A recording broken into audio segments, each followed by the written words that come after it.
Bachelors అయినా house wives అయినా ఆదివారం వస్తుందంటేనే ఈసారి చికెన్ కర్రీ స్పెషల్ గా ఎలా వండాలబ్బా అని తెగ సర్చ్ చేస్తూ ఉంటారు. మరి మీకోసమేనండి ఈ రోజు ఈ simple and tasty chicken curry recipe. చాలా చాలా టేస్టీగా ఉంటుంది. ఫస్ట్ టైం చేసినా పర్ఫెక్ట్ గా చేసేయచ్చు. మరి ఎలా తయారు చేసుకోవాలో చూపిస్తాను, మీరు కూడా ట్రై చేయండి.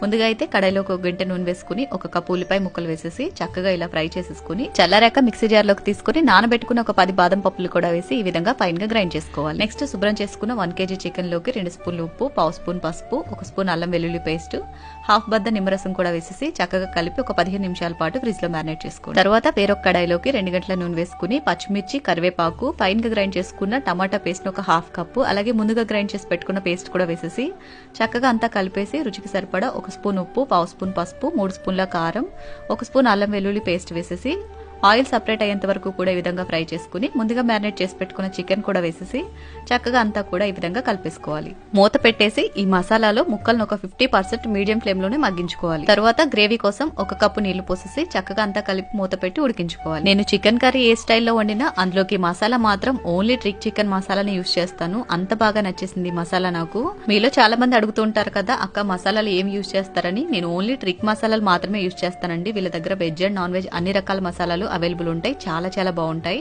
మీకు కూడా కావాలి అనుకుంటే వాళ్ళ వెబ్సైట్ నుంచి కానీ లేదంటే డిస్క్రిప్షన్ లో వాట్సాప్ నెంబర్ ఇస్తాను, కాంటాక్ట్ అయిపోయి ఆర్డర్ పెట్టేసుకోండి.